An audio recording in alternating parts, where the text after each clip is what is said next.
শেষ পর্যন্ত চৈতির সাথে বিয়ে ভেঙে ঝিলকে বিয়ে করছে সাক্ষ্য। সম্পূর্ণ জানতে ভিডিওটিতে একটি লাইক করে দেখতে থাকো। গল্পের শুরুতেই দেখা যায় ছুটি আন্টি চলে এসেছে সাক্ষ্যর কাছে আর সাক্ষ্যকে বলে, সাক্ষ্য তুমি এই ধুতি আর পাঞ্জাবিটা পরে নাও। সাক্ষ্য তখন বলছে যে আমি ধুতি আর পাঞ্জাবি, মানে পাঞ্জাবি ঠিক আছে, পাঞ্জাবির সাথে পায়জামা পরা যায় না ছুটি আন্টি? ছুটি তখন বলে, দেখো আমি তো বলতে পারবো না তোমাদের কি নিয়ম আছে, তবে আমার মনে হয় যেই বাড়িতে যেই নিয়ম আছে সেই নিয়মটাই করা উচিত, তুমি বরং এটা পরেই নাও। এরপর সাক্ষ্যকে একটা উপহার দেয় আর বলে, দেখো আমি তো খুবই সাধারণ একজন মানুষ, তাই আমার পক্ষে যেটুকু সম্ভব হয়েছে সেটুকু আমি আনতে পেরেছি। এই আংটিটা তোমার জন্য, এটা এতটাই একটা সাধারণ জিনিস যে আমি আর বাকি সবার সামনে লজ্জায় দিতে পারলাম না। সাক্ষ্য তখন বলে, কি দরকার ছিল ছুটি আন্টি, সোনার এমনি যা দাম তার উপর তুমি আমাকে এত টাকা দামের জিনিস দিলে, এটা কিন্তু একদমই ঠিক হলো না। ছুটি তখন বলে, আমি আর দিতে পারলাম কোথায়, অনেক কিছুই দিতে ইচ্ছা করছিল কিন্তু পারিনি। তোমার জন্যও একটা আছে আর তোমার বউয়ের জন্যও একটা আছে, তোমার বউ যখন আসবে তখন অবশ্যই তাকে দেব। তখনই সাক্ষ্য বলে, আরে এসবের কিছুই দরকার ছিল না, তোমাদের ভালোবাসা তোমাদের আশীর্বাদ থাকলেই এই সব কিছু যথেষ্ট। ছুটি আন্টি তখন বলে, ভালোবাসা আশীর্বাদ সবটাই তোমার সাথে আছে। সাক্ষ্য তোমাকে একটা কথা জিজ্ঞেস করি, ঝিলের কি খবর? ও নাকি শুনলাম ব্যাঙ্গালোর চলে যাচ্ছে, কিন্তু এটা মনে হয় ঠিক হলো না। একা একটা মেয়ে ব্যাঙ্গালোরে গিয়ে যে কি করবে সেটাই আমি ভাবছিলাম। সাক্ষ্য তখন বলে, ছুটি আন্টি তোমাকে কিছু গুরুত্বপূর্ণ কথা বলবো যেগুলো তুমি কারোর সাথে শেয়ার করবে না, কেমন? দেখো ঝিল কোথাও যায়নি, ঝিল যাচ্ছিল কিন্তু আমি তাকে নিয়ে এসেছি। আর এটা শোনার পরে ছুটি আন্টি খুব খুশি হয়ে যায় আর বলে, সত্যি সাক্ষ্য তুমি এটা করেছো? বিশ্বাস করো আমার যে কি আনন্দ হচ্ছে তোমাকে বলে বোঝাতে পারবো না। ঝিল এখানেই থাকুক, এখানেই না হয় কোনো একটা কাজের সাথে যুক্ত হয়ে যাক, কিন্তু একা একটা মেয়ে দূরে চলে গেলে যে মায়ের ঠিক কতটা কষ্ট হবে সেটা তো আমি বুঝে উঠতে পারছিলামই, তাই তো আমার খুবই খারাপ লাগছিল। সব কিছু এখন ঠিক আছে এটা শুনেও খুব আনন্দ হচ্ছে। সাক্ষ্য বলে, কি করে আমি আর ঝিলকে যেতে দিতে পারতাম? ঝিলের ওপরে আমার তো একটা দায়িত্ব কর্তব্য আছে, তাই না? যতই আমাদের ডিভোর্স হয়ে যাক না কেন। ছুটি বলে, সেটা তো ঠিকই, তবে তুমি যে এই সিদ্ধান্তটা নিয়েছো সেটা খুবই ভালো। এরপরে সাক্ষ্য বলে, ঝিল তো আজকে সন্ধ্যাবেলার অনুষ্ঠানেও আসছে। এটা শোনার পর ছুটি আন্টি একটু অবাক হয়ে যায় আর বলে, সাক্ষ্য তুমি এসব কি বলছো?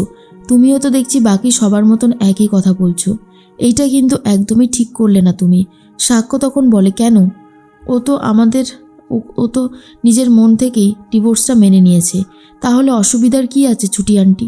আমার তো মনে হয় আমি কোনো ভুল কিছু করিনি, যা করেছি তা একদম ঠিকই করেছি। কিন্তু ছুটি আন্টি বলে, না তুমি ঠিক করনি, তুমি অনেক বড়ই ভুল করেছো। একটা মেয়ে তার প্রাক্তন স্বামীর বিয়ে কি করে দেখবে?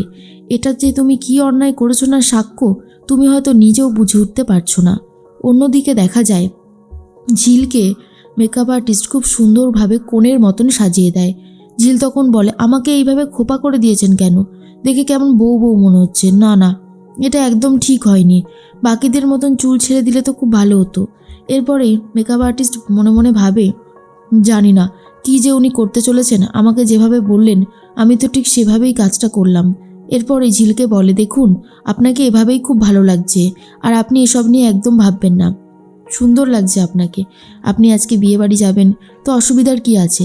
এরপরেই ঝিলের বন্ধুরা বলে, এই লোকটা কি করতে চাইছে সেটা আমরা বুঝতে পারছি না। সবাই তো জানে না, কিছু কিছু বান্ধবী জানে সাক্ষ্য আজকে বিয়ের মণ্ডপে ঝিলকেই বিয়ে করতে চলেছে, আর সেই জন্য ঝিলকে খুব সুন্দরভাবে সাজিয়ে গুছিয়ে বিয়ের মণ্ডপে নিয়ে যেতে চাইছে। এর মধ্যেই ছুটি আন্টি সাক্ষ্যকে বলে, আজকে যদি ঝিল কষ্ট পায় তোমার যে এত ভালো লাগবে সেটা আমি বুঝতে পারিনি।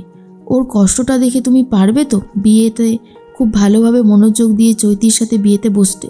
কারণ আমার কিন্তু তোমাকে দেখে এতটাই স্বার্থপর বলে মনে হয়নি, সেই জন্যই তোমাকে বারবার করে বলছি, এখনও সময় আছে, তুমি সবটা ভেবে দেখো সাক্ষ্য। সাক্ষ্য তখন বলে, ছুটি আন্টি তুমি এসব নিয়ে একদম ভেবো না, ঝিলকে যে আমি আজকে বিয়ের মণ্ডপে ডেকেছি ও যে আসবে এসব ব্যাপারে যেন গুণাক্ষরেও কেউ জানতে না পারে, বাকিটা তুমি আমার উপর সামলে দাও, আমি ঠিক সামলে নেব। এরপরেই ঝিল তো রেডি হয়ে গেছে। বন্ধুরা তখন বলে, চল এবার তো আমাদেরকে বেরোতে হবে, আমাদের হাতে আর বেশি সময় নেই। ঝিল তখন বলে, কি যে হচ্ছে বুঝতে পারছি না, সবাই জানে আমি ব্যাঙ্গালোরে চলে গেছি, কিন্তু আমি ব্যাঙ্গালোরে তো দূরের কথা, আমি এখানেই রয়েছি। এবারে যদি সবাই জানাজানি হয়ে যায়, জেনে যায়, তো আমার যে কী অবস্থা হতে চলেছে সেটা আমি খুব ভালো মতন বুঝতে পারছি। তখনই বন্ধুরা বলে, তুই কেন বুঝতে পারছিস? সবাই বুঝতে পারছে, কিন্তু তুই তো আর নিজে যেচে যাচ্ছিস না। সাক্ষ্যবাবু তোকে ইনভাইট করেছে বলেই তুই যাচ্ছিস। সাক্ষ্যবাবু তোকে এত দামি দামি গয়না কিনে দিয়েছে, সাজানোর দায়িত্ব নিয়েছে, এখন সেই মানুষটার মুখের ওপরে তুই কিছু আর বলতে পারিস? এরপরেই ঝিল তখন বলে, এসব গয়না টয়না আমি সবই চৈতি ম্যাডামকে দিয়ে যাব। সাক্ষ্যবাবুর বউ বলে কথা না, আমি এগুলো নিয়ে কী বা করবো? এমনিতেও আমার কারুর ঋণ নিতে একদমই ইচ্ছে করে না। বন্ধুরা বলে, আরে এগুলো দিবি কেন? এগুলো তোর কাছেই থাকবে, এগুলো তো সাক্ষ্যবাবু নিজে তোকে দিয়েছে, তুই তো চেয়ে তো নিসনি। ঝিল বলে, তাতে কি হয়েছে? চৈতি ম্যাডাম জানতে পারলে না সাক্ষ্যবাবুকে অনেক কথা শোনাবেন, দরকার নেই, আমি বরং দিয়ে দেব।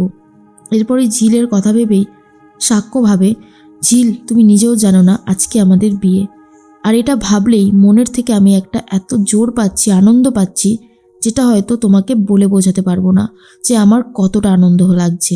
আমি শুধু এটুকুই চাই যে তুমি আমার বাড়িতে চলে এসো আর আমাদের বিয়েটা খুব ভালোভাবে হয়ে যাক। তারপর চৈতি যা যা অন্যায় করেছে সেই সমস্ত হিসাব আমি পরে মেটাবো, কিন্তু আগে শুধু এটুকুই চাইছি বিয়েটা হয়ে যাক। এরপরে ঝিলকে নিয়ে বন্ধুরা রওনা দিয়ে দেয়, কিন্তু ঝিলের মনের মধ্যে একটা ভয় চলতে থাকে যে বাড়িতে সবাই যদি ঝিলকে দেখে তাহলে ঠিক কী রিয়াক্ট করবে।